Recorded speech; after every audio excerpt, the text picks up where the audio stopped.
믿음의 사람 23번째 시간입니다. 제가 이 당시에 4월 전후로 해서 꿈을 많이 꿨어요. 지금도 뭐 매일같이 꿈을 꾸지만 이때는 이제 깨도 생각이 많이 이렇게 날 정도로 또 하루에 8번 꿈을 꿔서 제가 꿈의 사람 요셉처럼 하나님 쓰시려나 할 정도로 주님이 주신 꿈들이 의미가 있는 꿈들이 참 많았어요. 그래서 이번 거는 꿈들 해석까지 다 끝내야 되기 때문에 조금 깁니다. 첫 번째 꿈, 어느 집에 잔치가 벌어졌는지 음식을 나누고 있는데 먹을 것을 사려고 저를 포함해서 두세 명이 어디로 가요. 좀 시간이 걸렸어요. 시원한 아이스크림 종류를 보따리로 아주 많이 사오는 거죠. 그런데 그 아이스크림 파는 가게를 제가 모르는 것 같았는데 얼핏 또 찾아가요. 해석합니다. 박 집사님이. 시원한 아이스크림은 달콤한 말씀, 해가를 주는 말씀을 상징. 여름에 더울 때 아이스크림 먹으면은 많이 좀 만족하잖아요. 주님의 양식을 얻고자 가는 거, 그리고는 양식을 일부 얻었음. 보따리째 아이스크림들을 사온 거죠. 두세 명이 같이 가는 것은 그러한 양식을 찾고 있는 사람들이 몇 명 더 있음을 상징. 이제 오늘날 기준으로 보면 이제 군사학교 사기까지 다 포함돼서 그런 양식을 찾는 사람들이 이제 양식을 먹고 있는 거죠. 시간이 걸리는 것은 그것을 얻으러 가는데 시간이 좀 걸렸음을 상징. 여러 가지로 준비되는 상황이 필요했기 때문에 그런 양식을 얻는데 시간이 걸렸다는 것 같아요. 하늘 군대 계시의 말씀에 이제 꿈 해석이 있었는데 31가지 아이스크림, 그 유명한 베스킨 땡땡땡 있죠? 31가지 아이스크림 꿈이 있어요. 거기서도 아이스크림 바로 같은 의미로 쓰이고 있어요. 주님의 보혈로 덧입힌 달콤한 양식. 아이스크림은 달잖아요. 굉장히 달잖아요. 그래서 주님의 보혈로 인해 달콤한 양식을 아이스크림을 상징했는데 영혼에 해가를 주고 그 맛을 음미할 수 있는 달콤한 양식이고 이것은 천국과 연결된, 즉 천국에서 공급된 양식이라는 거죠. 천국의 기쁨을 주는 양식이기에 연결됐다 피는 것. 제가 가게를 모르는 것 같으면서도 아는 것 같은 느낌은 제 안에 주님을 깊이 만났던 영적인 경험이 있기에 몇 가지 떠오르는 장면들이 있어요. 고등학교 2학년 겨울방학 때 엄청나게 주님과 뜨겁게 사랑을 나눴던, 저는 그때를 주님과의 첫사랑이라고 표현하는데 정말 겨울이 춥지 않은 거예요. 영하 10몇 도로 떨어지는데 새벽에 집에서 4시에 일어나가지고 5시까지 차 타고 걸어서 20분, 차로 2, 30분 그 교회를 그 겨울에 12월 말부터 1월 말까지인가 2월 초까지인가 한 달 넘게 왔다 갔다 하면서도 행복했던 그때. 그리고는 이제 또 그때 방학 때 이제 고3 된다고 보충 수업이 있었거든요. 교회에서 그 한 데서 장의자에서 자고 7시인지 7시 반인지 그때까지도 한 버스 타고 또 한 30분 저희 학교에 가는 그 시간, 그 겨울방학 시간이 저에게는 주님과 달콤한 사랑을 나눴던 시간이고요. 또 한 번은 이제 사경회를 듣고 너무 기뻐가지고 목숨을 다 바쳐서 나 이제 주님만을 위해서 살리라 이렇게 하면서 뜨겁게 큰 사랑을 체험했던 그때가 있었죠. 이러한 것들이 이제 영적인 경험이라고 할 수 있는데 그 경험이 제 안에 있기에 그 달콤한 양식이 있는 가게를 안다라고 느낀 것이라는 거죠. 그러나 지금의 것 달콤한 양식 아이스크림을 완전히는 알지 못하기에, 실체를 다 보지는 못했기에, 다 경험하지 못했기에 아직 그것에 대해 확실하게 인지되는, 모르는 것 같은데 아는 거 뭐 그런 거 있잖아요. 떠올라 말라 하는 거 뭐 이런 것처럼 주님의 사랑, 주님의 실체 이거를 경험적으로 온전히 내 것으로 삼지 못한 거죠. 아이스크림 같은 양식은 한 번에 다 얻는 게 아님, 그리고 얻었다고 해서 완결된 것도 아님, 어떻게 보면 이제 시작이죠. 보는 눈이 있어서 얻는 것도 중요하고 그 맛을 음미하는 것도 중요함. 아주 다양한 주님의 맛을 음미함. 아이스크림 종류 31가지 나오는데 그보다 더 많을 수 있죠. 이처럼 주님을 조금 알았다고 해서 내가 주님 다 알아, 주님은 반드시 이렇게 하실 거야, 이렇게 하면 안 된다는 거예요. 다양한 주님의 이끄시는 방법, 주님의 어떤 방법들을 또 마음을 알아야 제대로 이끌림 받을 수 있는 거예요. 다양한 주님의 맛이란 나의 관점에서 주님은 이런 분이야 라고 정리하고 정돈하고 또 그렇게 느끼는 게 아니라 주님의 관점에서 부어주시는 주님 자신에 관한 것들을 있는 그대로 느끼는 것. 이것이 주님이 여러 가지 다양한 맛을 내실 때 제대로 맛을 보는 거죠. 주님의 기준으로 주님의 맛을 보는 것. 네, 주님을 맛본다니까 좀 이상하게 들릴 수 있지만 주님께서 살과 피를 내준 것 자체가 유대인들 그때 이해 못 해가지고 우리를 식인종으로 아는가 막 이러면서 반발하잖아요. 네, 주님을 우리는 맛봐야 됩니다. 주님의 사랑을 맛보고 주님 그 자체를 맛봐야 돼요. 그래야 주님과 큰 사랑에 푹 빠질 수 있거든요. 두 번째 꿈입니다. 집회 장소인 것 같은데 뒤쪽에 화장실이 있었어요. 이제 그걸 제가 가려고 하는데 입구에 교단에 수도자 두 분, 여자분들 김은땡, 이정땡 이 전사님들이 나란히 앉아 있다가 제가 이제 화장실을 가려고 하니까 뭐라고 말을 걸었는데 뭔 내용인지 몰라요. 기억이 안 나요. 그런데 이제 안에 들어가 보니까 남자 소변기 네다섯 개가 이제 보여요. 일반적이죠. 그런데 지저분해요. 네, 그리고 색깔도 보통은 이제 하얀색이잖아요. 근데 이제 짙은 회색. 네, 뭐 굉장히 검정색은 아니지만 거의 어두운 색깔이에요. 이제 그러면서 이제 몸에 소변이 안 튀게 하려고 작은 것을 골라서 소변을 보려고 했어요. 그러면서 이제 또 제가 꿈이었는지 어떤 의식, 반의식 가운데서 찬미의 노래를 제가 부르는 걸 느꼈어요. 이제 송 원장님이 이제 자주 하는 것처럼 영이 그렇게 하는 것 같았어요. 제가 그렇게 하려고 한 게 아니고. 근데 이제 내용이 뭐냐면 주님의 잔치가 풍성하니 와서 먹고 마시라고 제가 초청하는 것처럼 그런 비몽사몽간의 찬양을 부르고 있더라고요. 아마 영이 한 것 같아요. 박지사님이 해석합니다. 교단의 현실을 반영한 꿈. 화장실이 지저분한 것은 교단에 두신 해갈의 장소가 깨끗하지 못하다는 것을 상징. 이 해갈, 이제 세 군데 중요한 그 표현이 나와요. 싱크대, 또 욕실, 또 화장실. 욕실과 화장실은 깨끗이 씻는다는 것과 배설하는 거, 이 두 가지인데 약간 비슷한 거고요. 이제 싱크대는 음식을 만드는 장소. 근데 여기서 지금 화장실이니까 이 해갈, 배설과 밀접한데 이거는 이제 주님의 것으로 말미암아 먼저 양식을 먹고 소화시키는 게 이제 그 말씀이 깨달아지는 거예요. 그리고 깨달아진 대로 행하는 거, 성령의 이끄심대로 순종함으로써 배설까지 이루어지는 것이 해갈이다. 이렇게 일단은 정리하시면 될 것 같아요. 교단에 두신 해갈의 장소가 깨끗하지 못해서 화장실이 짙은 회색깔에 굉장히 지저분하다 느끼는 그런 화장실이 된 거예요.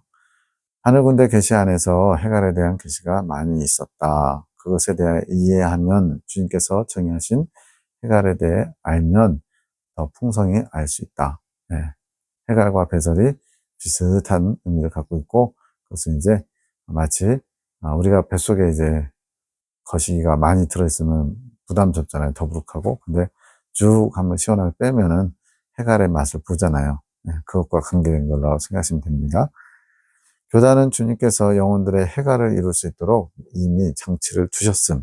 공선을 통해서 여러 가지 수도적인 장치, 사경회, 또 복음 신보 여러 가지 해갈의 장치들을 만들어 놓으셨죠. 공선생께서 그 길을 내었고 많은 영혼들이 그 길 안에서 주님 중심적인 해갈을 이룰 수 있도록 주님께서 이끌어 주셨어요. 이 두 분 여자분 전도사님들은 그 장소를 관리하는 사람들을 상징적으로 보여주신 것, 수도의 분들이거든요.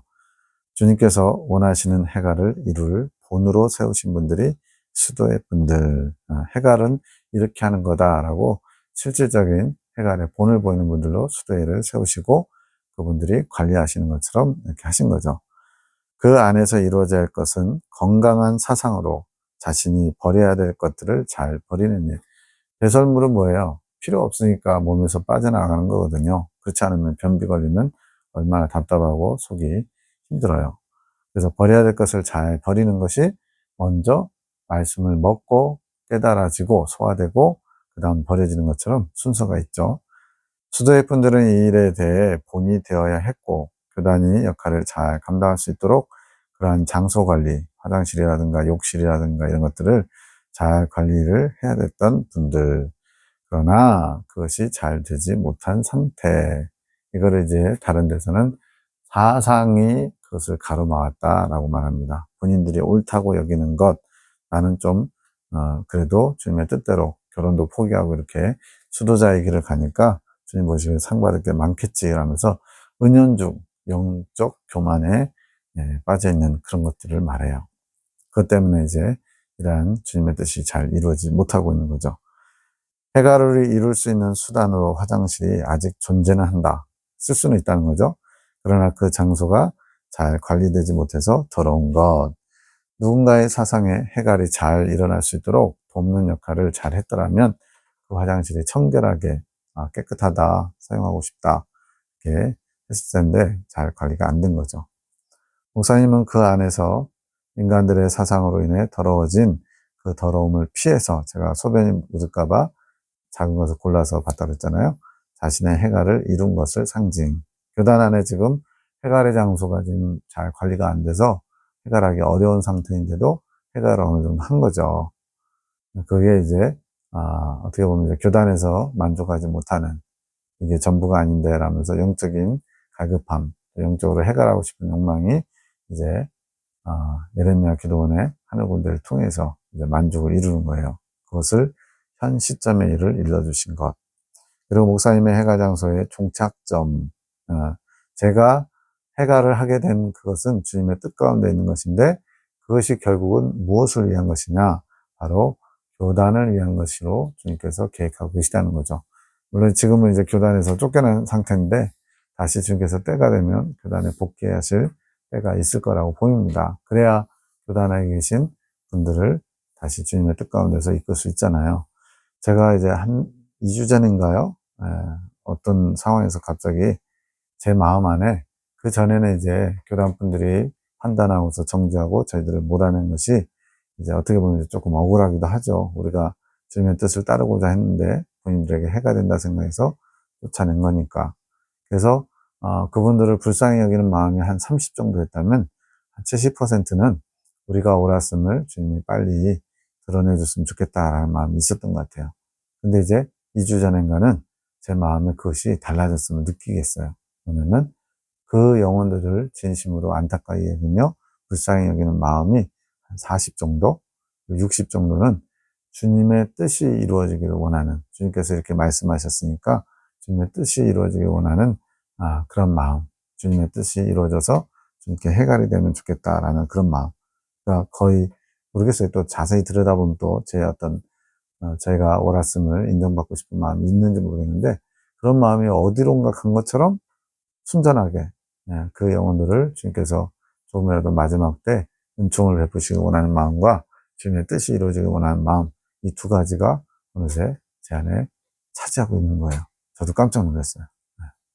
그리고 이제 만약 예배를 빠지고 자신들이 원하는 것에 가서 뭔가를 해주면 1억을 준다라고 누가 조건을 건다.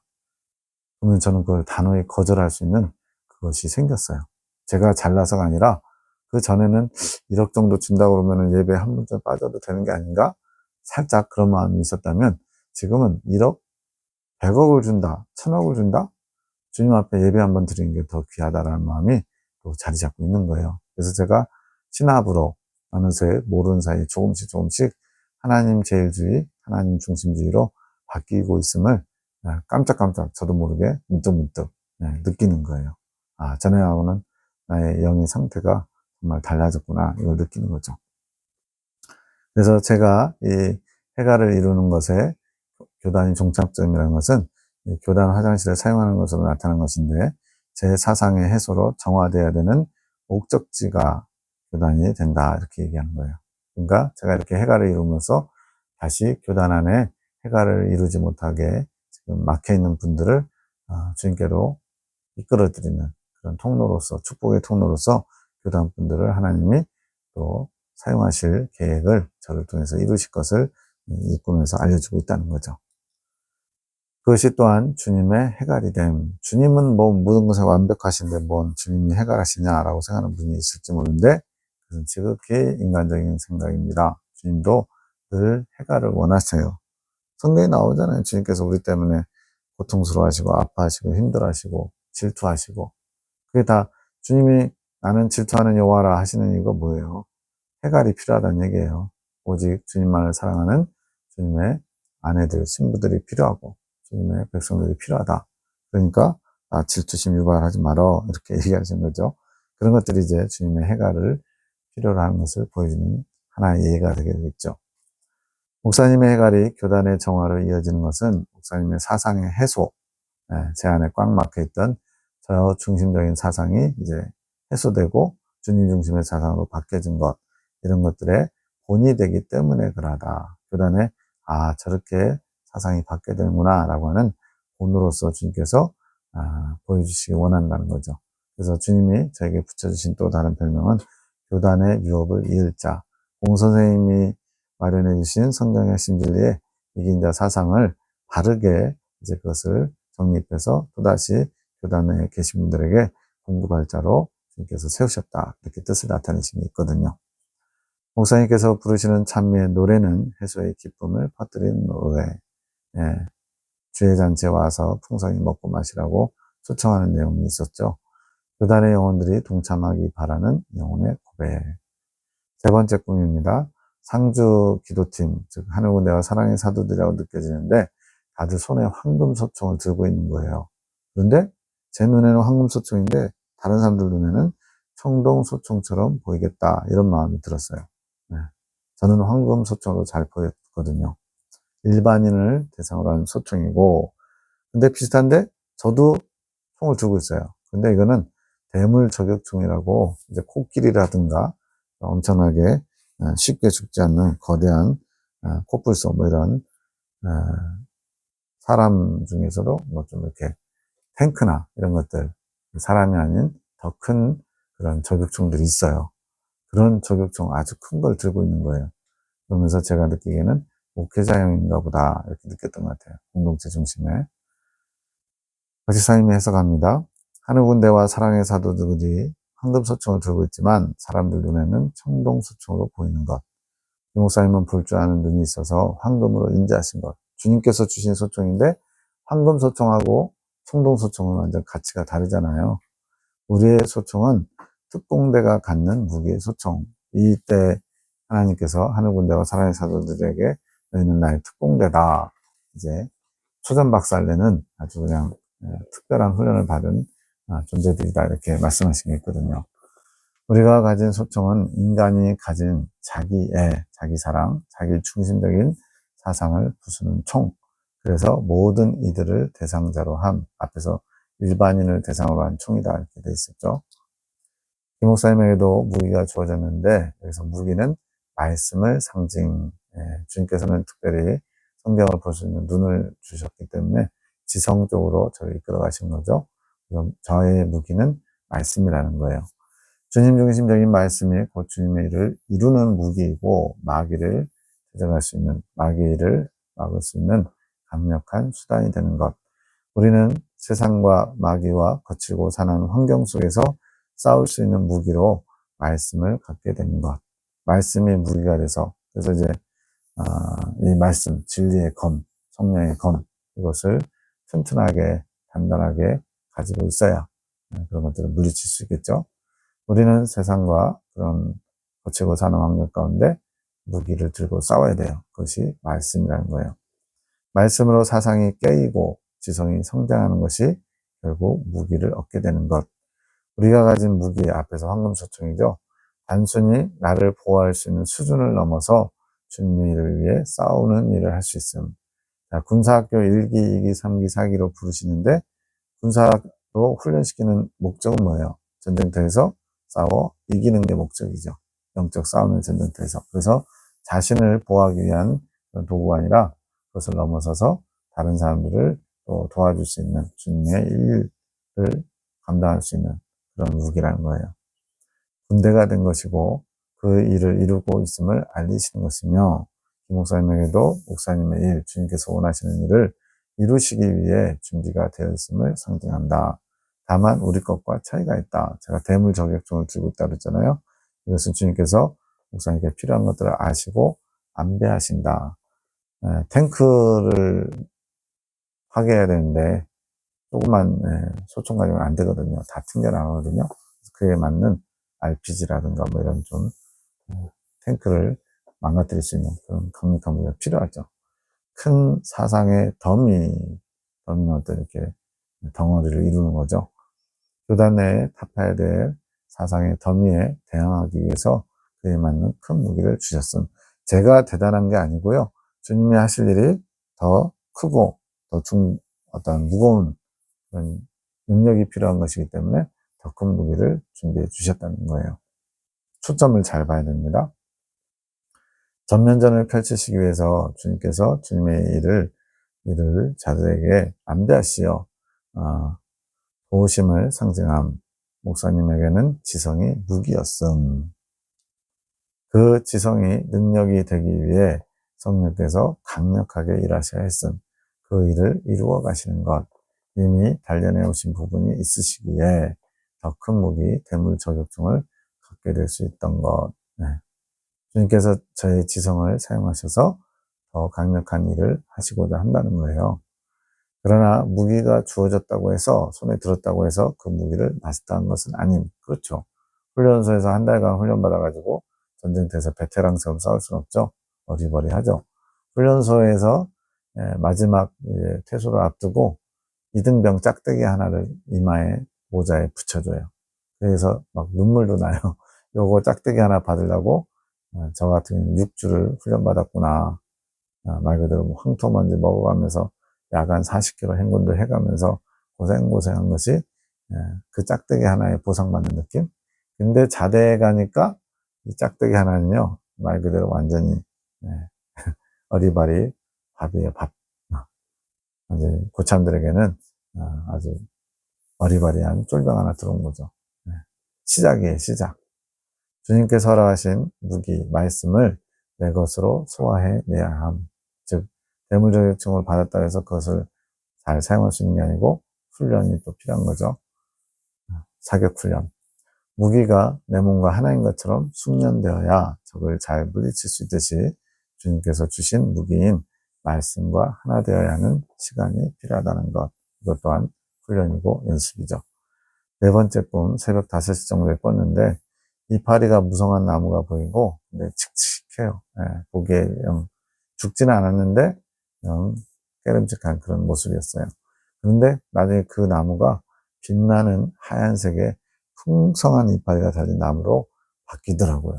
신기하다 그랬는데 제가 받으면서 그 당시에 이제 계시록 세미나를 앞두고 있었는데 이제 그 교단의 계시학자를 통해서 강사를 이제 선정하는데 그때 어떤 말씀이 있었냐면 계시록의 정신을 회복하는 집회가 되라고 공 선생님이 준엄하게 당부하시는 내용이 있었어요. 그것과 연관되더라고요. 그래서 이거 계시록 세미나와 관련된 내용인가 싶기도 했어요. 박지사님이 해석합니다. 이파리가 무성한 나무는 현재 교단의 모습. 이파리가 무성하다는 건 뭐예요? 한때 나름대로 풍성했다는 거죠. 말씀도 또 하나님의 여러 가지 일들도. 나중에 빛나는 회색의 흰색의 풍성한 이파리가 달린 나무로 바뀌는 것은 공 선생님의 정신, 그래서 계시록의 정신이라는 편 썼는데 다 같은 것 같아요. 그 공 선생님이 원하셨던 그런 사상이 회복될 때 이룰 수 있는 나무, 지금은 회색의 칙칙한 그런 나무 모습이라는 거죠. 문제가 있는 거죠. 계시록의 정신이란 주님의 때를 맞이하는 것. 즉 성경에 내가 속히 오리라 그러면서 주님께서 대환란 직전에 공중 강림하셔서 당신의 신부들을 온 세상에서 끌어모으셔요. 그것이 공중에서 주를 영접하는 사건이거든요. 이러한 주님의 깊은 비밀을 이해하고 주님께서 어떤 자들을 당신의 신부로 삼으시는지를 깊이 이해하고 주님께서 임하실 때를 준비하는 것. 준비된 자만이 휴거될 수 있거든요. 그리고 소망하는 것. 소망하면서 이제 준비해야 되는 거예요. 이것이 계시록의 정신이고 이게 회복돼야 된다는 것은 한마디로 놓아버리고 있던 이긴 자에 대한 소망을 다시 가지라는 거죠. 이긴 자가 곧 어린 양의 신부가 되는데 어린 양의 신부가 되고자 하는 그 소망을 놔버린 거예요. 왜? 자신을 보니까 형편없고 이대로는 신부가 도저히 되기 어렵다. 이런 식으로 단정을 한 거죠. 물론 그게 맞아요. 그런데 그 가나안 땅을 정탐했던 12 정탐꾼의 그 시점, 또 관점, 그들의 시선이 어땠냐면 10명은 자신의 입장에서 현실을 제대로 본 거예요. 그러니까 그들 보기에 우리는 메뚜기 같은 존재, 우리는 거기 가자마자 순삭당해, 다 죽어, 끝나, 이렇게 봤고요. 두 명은 자신의 관점, 시선이 아닌 주님의 관점을 본 거예요. 그래서 그들은 하나님이 우리에게 주신 밥상이야, 가서 먹기만 하면 돼. 현실적으로는 그렇지 않거든요. 엄청난 안악자손이 살고 있었거든요. 그런데 주님의 시선을 보니까 아무것도 아닌 것처럼 오히려 주님이 차려주신 밥상처럼 보인 거죠. 이렇게 주님의 관점, 계시록의 정신, 또 공선생님의 정신, 이게 회복되어야만 빛나는 하얀 나무가 될 수 있다는 거죠.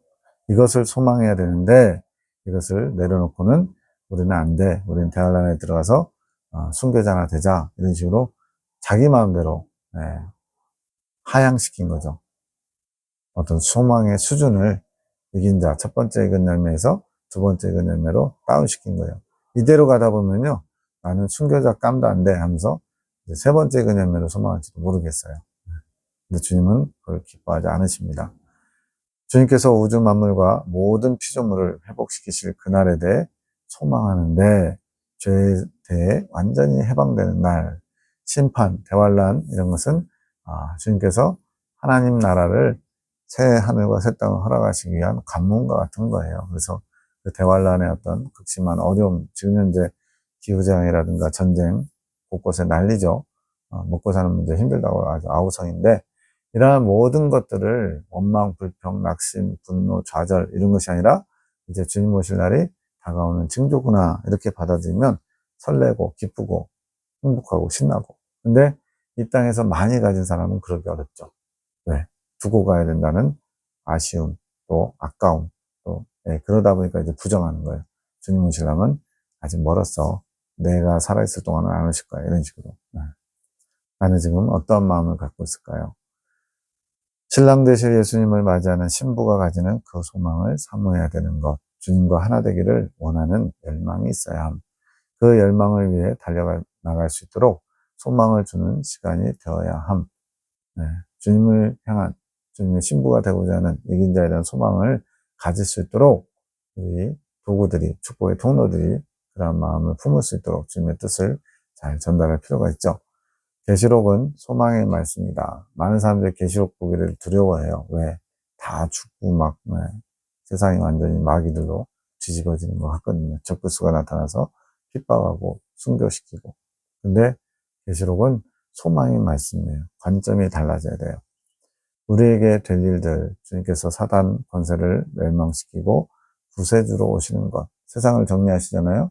주님의 나라를 이 땅에 건설해 주시기 위해서 이에 대해 미리 알리시며 주님과 연합하는 날을 소망하도록 그것을 소망의 끈을 놓지 않도록 이끄시는 말들이 계시록의 핵심이에요.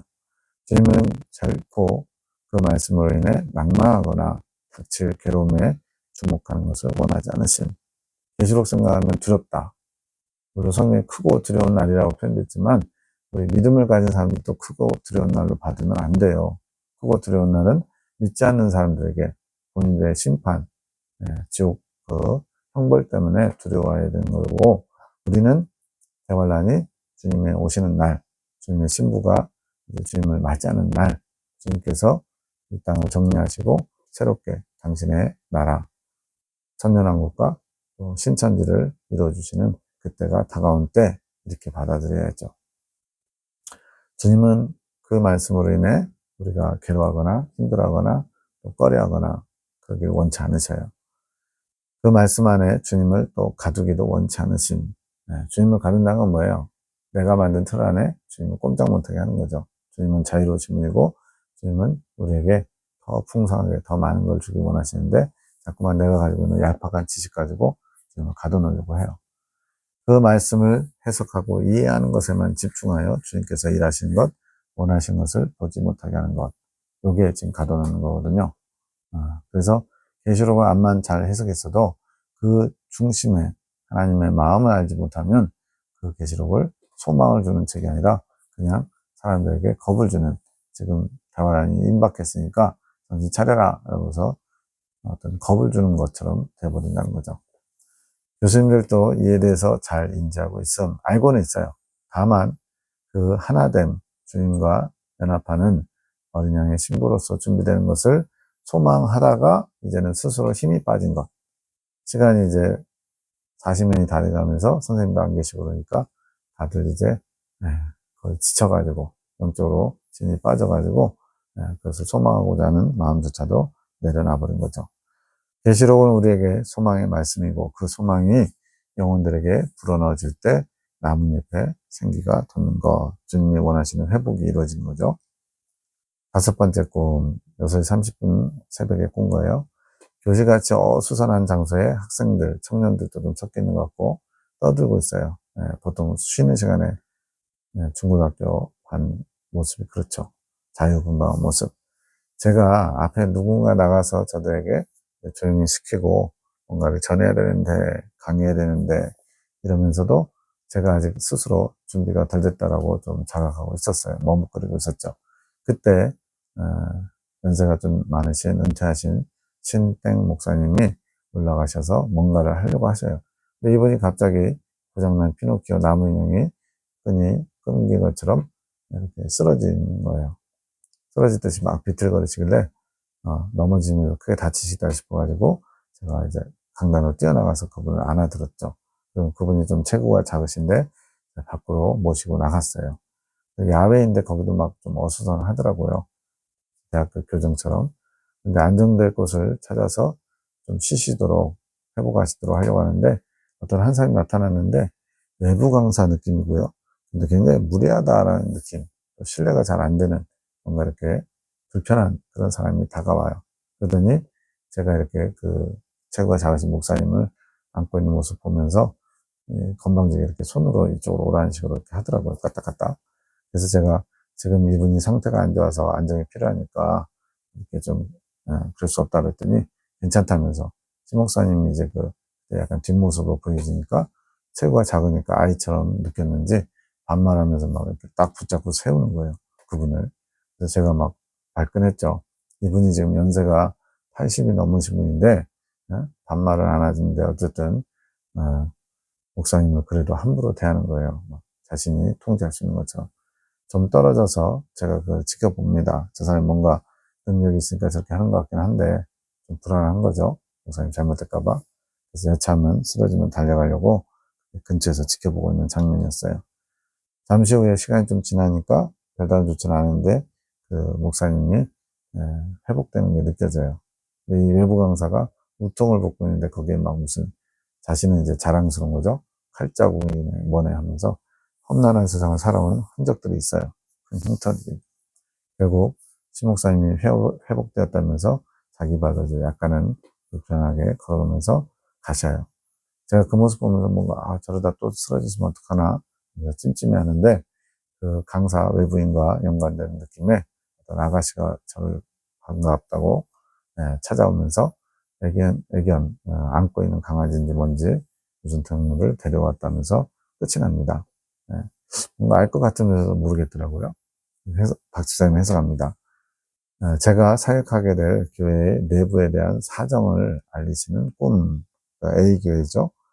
그 A교회의 교실로 이제 표현됐는데 분위기가 이제 굉장히 어수선하고 자유분방하고 청년들은 아직 성장을 이루지 못한 영혼들을 상징하고 교회 안에 모든 영혼들이 청년 단계, 믿음의 단계가 있다는 게 아니라 세월이 지나서 몸은 성장했지만 아직 영은 어린아이, 신앙이 그렇게 많지 않다는 거죠. 왜냐하면 그 A교회가 교단에서 장자교회를 1, 2위를 다투는 그런 교회거든요. 그래서 장자교회라는 것은 초창기에 교단이 만들어질 때, 형성될 때 가장 먼저 세워진 몇몇 교회가 있거든요. 그러면서 우리가 장자교회다, 뭐 이런 약간 프라이드를 갖는 그런 교회죠. 그런데 실상은 영적으로 어린아이들이 많아서 시끄러운 그런 교회죠. 자신의 주관으로 성장해온 자들, 그러니까 주님의 이끄심을 잘 받은 게 아니라 본인들이 신앙은 이런 거야, 교회 생활은 이런 거야 하면서 스스로 만들어 본 거예요. 자기의 주관, 그런 정체성이 많은 거죠. 제가 무언가 지도가 필요하다고 느끼는 것은 그런 영적인 상태의 현실을 보고 인지하고 있는 그런 인물로 등장한 거예요. 그래서 강의를 해야 되는데 스스로는 좀 부족하다고 느끼는 거죠. 아직 준비가 덜 됐다고 느끼는 것은 영적으로 바로잡으려고 하는 뭔가를 시도하는 것을 아직은 심적으로 내가 준비가 좀 덜 됐는데 하는 부담을 느끼는 거죠. 지금 제가 A교회 청빙반 후보로서 가야 되는데, 가서 주님이 하실 일들을 기대하는 것도 있지만, 한편으로 또 제가 잘할 수 있을까라는 약간 그런 좀 주저함도 있었던 거죠. 지금 그걸 반영한 것 같아요. 그러면서 신땡 목사님은 주님께서 그 교회를 변화시키기 위해서 일하셨던 시도들에 대한 상징. 실제로 이분이 그 A교회에서 한 6년 계셨나요? 몇 년 그래도 좀 계셨어요. 오래 계셨어요. 근데 이제 점점 이제 육적으로 또 하나님 중심되지 않은 모습을 보이다가 하나님께서 저와 임준사님을 통해서 그분이 거기서 스스로 물러나시게끔, 어떻게 보면 이제 관계로 보면 불편할 수 있는 분인데, 저도 임준사님도 그분을 미워해서가 아니라 그분이 지금 이대로 가면 큰일 나겠다, 하나님께 버림받겠다 싶을 정도로 점점 눈이 어두워지시고 거짓말까지 이제 거리낌 없이 하실 정도로 영적으로 어두워진 걸 봤기 때문에, 극단의 어떤 그런 처방처럼 이렇게 하나님이 저를 사용하신 거거든요. 그 내용까지 말씀드리기는 어렵고, 어쨌든 그 교회에서 몇 년간 사역하시다가 이제 좀 스스로 물러나셨지만 유쾌한 그런 체질은 아니었던 그런 상황이었어요. 주님께서 그 교회를 변화시키고 성장시키기 위해 여러 가지 일들을 일으키셨지만 모두 힘을 잃고 영향력이 없게 된 것. 이 목사님이 거기서 교회가 새롭게 돼야 되는데 잘 못한 거죠. 교회를 변화시키는 일을. 그래서 꿈에 시 목사님이 쓰러지시듯 비틀거리신 것.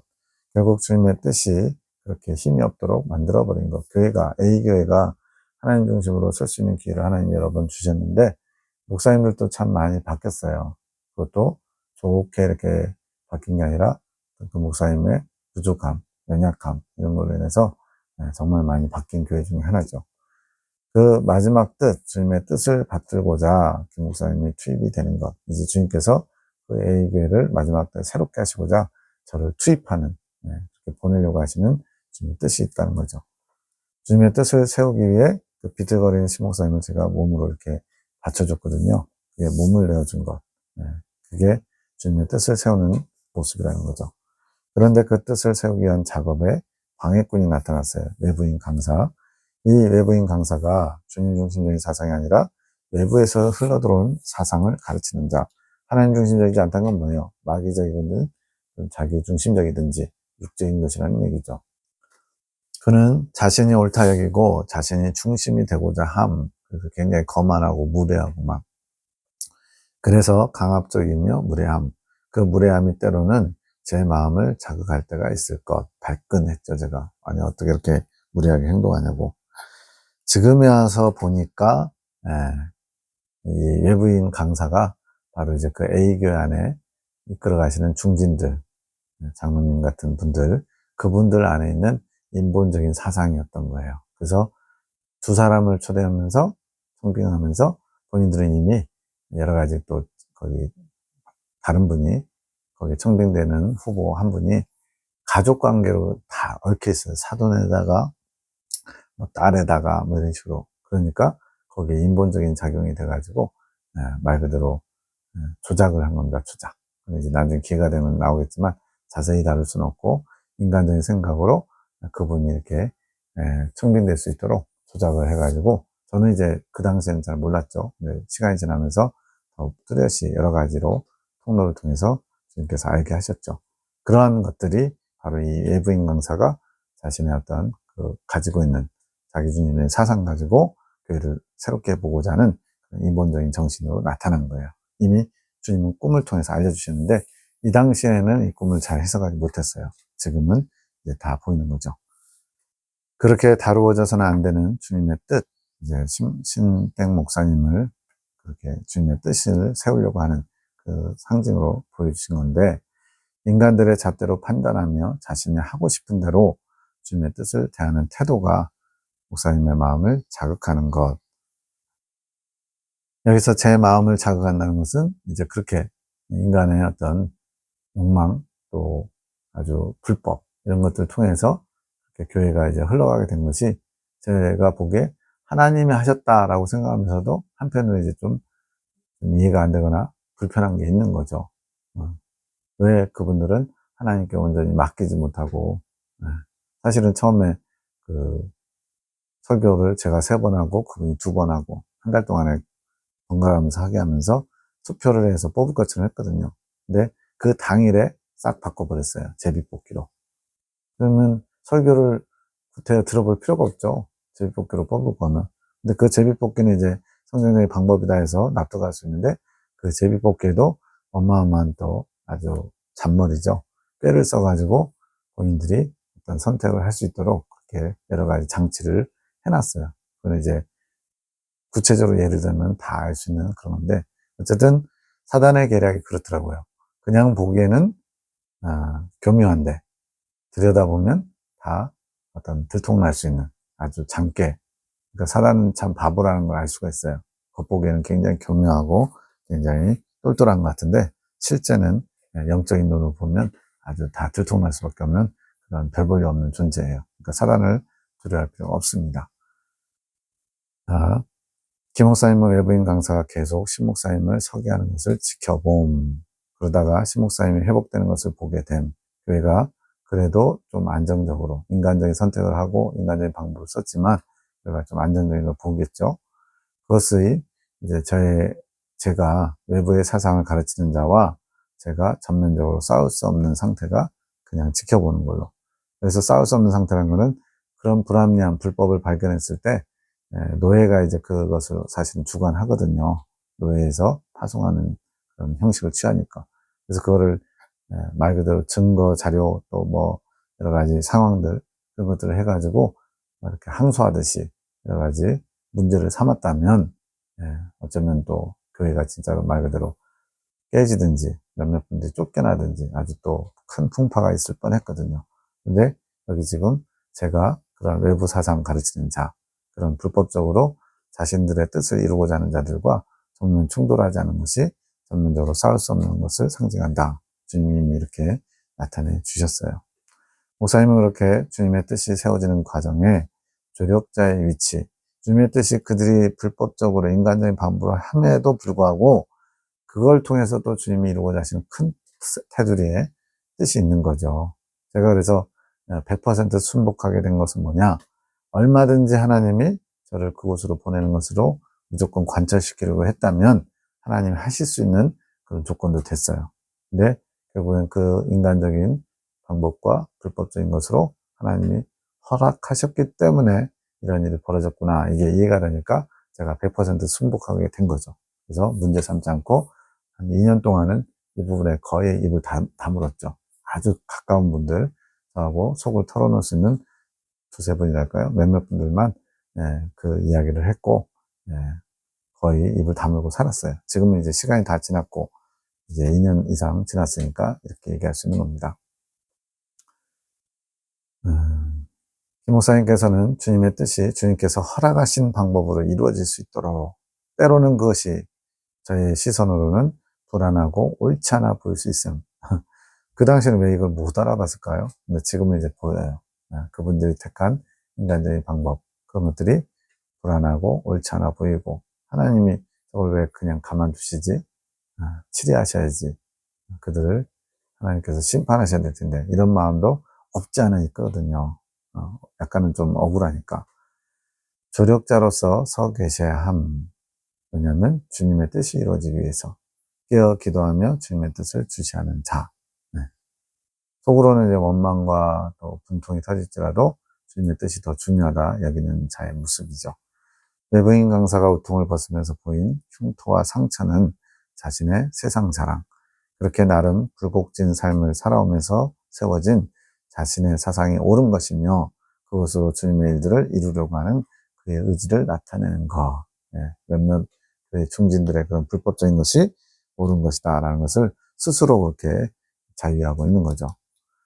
이 목사님은 그렇게 일이 진행되는 것이 마음으로 찜찜한 것. 그래서 찜찜하다고 했지만 뒤에 가면 이제 제가 마음이 힘들다. 그걸 위로해줘라, 기도해줘라. 이런 표현도 나오더라고요. 근데 그렇게 막 힘들진 않았는데 사실 조금 주님께서 왜 그걸 허락하셨을까? 이거는 주님의 뜻을 사람의 인간적인 걸로 막은 건가? 이러면서 약간 혼란? 조금 생각이 좀 복잡해진 시간이 좀 있었긴 해요. 한 달 정도 될까요? 그러면서 이제 저는 고라이 폐역을 지나가는 또 하나의 요소였던 거죠. 그러면서 나타나는 젊은 여자와 동물, 마지막에 이제 젊은 여자가 찾아다녔다면서 반가워하면서 다가오거든요. 김 목사님을 미혹하려는 또 다른 시도, 마귀는 이제 그런 불편한 마음, 찜찜한 마음에 살짝 틈을 보는 거죠. 자신들이 이루고자 하는 뜻을 이루기 위해서. 주님의 뜻이 이루어지기는 했지만 그 과정에 대해 마음의 찜찜함을 가지고 있는 상태에서 김 목사님을 미혹하려는 마귀의 시도. 이 일이 이루어지지 않도록 하려면 어떻게 해야 되나? 이루어지지 않을 수 없음. 성장을 위해서는 반드시 겪어야 하는 과정이 있듯이, 그러니까 주님이 기뻐하시는 방법이나 과정 그 진행은 아니에요. 그런데 주님께서 그걸 통해서 그 교회에 또 저 말고 청빙받는 그분에게 또 저에게 또 저를 둘러싼 하늘 군대와 사랑의 사도들 이런 관계된 분들에게 주시는 메시지 또 품어야 되는 마음에 요구되는 자세들이 있는 거죠. 이 일로 인해서 이제 송 원장님도 되게 힘들어하셨거든요. 왜냐하면 하나님이 여러 차례 계시로 저를 그곳으로 보낸다고 나왔으니까. 이분만 그런 게 아니에요. 다른 계시자들을 통해서도 나왔고요. 저도 몇 가지 사인을 받았고요. 저희 집사람도 꿈을 꾸면서 하나님이 그 교회로 보내시는구나. 여러 가지로 하나님의 뜻이 나타났거든요. 그러다 보니까 가는 쪽으로 거의 90% 확정이라고 생각하면서 준비를 하게 됐거든요. 근데 그것이 틀어져 버리니까 송 원장님이 본인이 이제 계시 사역자로서 하나님의 뜻을 지금 받는 게 맞나 할 정도로 크게 많이 어려웠던 과정도 있었어요. 그것이 삶의 과정에 반드시 지나야 할 부분이다. 비록 불법적인 방법으로 하나님의 뜻이 안 이루어지는 것처럼 잘못된 방향으로 가는 것처럼 보일지라도 크게 보면 주님의 뜻은 이루어지고 있는 거죠. 다만 주님께서 다루셔야 할 부분들이 있기 때문에 허락하신 것. 어렵게 가느냐 쉽게 가느냐의 차이가 있는 것. 어렵게 가는 것은 주님께서 깨닫기 바라는 것을 알지 못해서 버리기 바라시는 소유를 팔지 못해서 계속 스스로 돌아가는 것이 어렵게 돌아가는 것이고, 쉽게 가는 방법은 주님께서 미리 알려주신 것들을 잘 묵상하여 때에 맞춰 깨닫고 잘 버리면 쉽게 가는 것. 그러니까 주님은 항상 쉬운 길과 어려운 길 가운데 쉬운 길을 택하시길 원하시고 방법도 일러주세요. 근데 우리의 인간적인 생각과 욕심과 자아들이 자꾸만 자신의 뜻을 관철시키려고 하다가 어려운 길을 선택하게 되죠. 주님이 원하시는 길보다는 자신이 원하는 길을 가려고 하다가 더 어려운 가운데 돌아서 가요. 결국은 주님의 뜻이 이루어집니다. 연단의 길이 어렵냐 싶냐는 결국 본인 스스로 선택하는 거. 결국 김 목사님이 순리대로 순종하시며 나아가시면 되는 것. 순리라는 건 뭐예요? 주님께서 이끄신 대로 물 흐르듯이 마음을 불편해하거나 어려워할 필요 없이 김 목사님의 예상과 뜻대로 교회의 일들이 이루어지지 않을 수 있음. 지금 4월 30일에 결정을 하는데 4월 16일 이때쯤 17일 뭐 이때쯤 주님께서 꿈으로 이미 알려주신 거거든요. 그렇기 때문에 그렇게 되지 않을지라도 너무 낙심하지 말아라. 나의 뜻은 영원하다. 또 너를 통해서 이루고자 하는 일들은 다 이룬다. 영의 영역에서는 주님의 뜻이 이루어지고 있는 거예요. 그럴 때 겸손하게 주님의 뜻이 세워지기 바라면서 주님의 일에 조력자로 서 있으시면 됨. 주님이 하십니다. 저는 주체가 아니라 주님의 조력자, 축복의 통로, 도구로만 서 있으면 된대요. 그리고 다가오는 미혹, 유혹, 억울하지, 한판 붙어, 한판 판을 엎어, 뭐 이런 것들 잘 그것에 대해서 깨어있으면 되는 것. 감사합니다.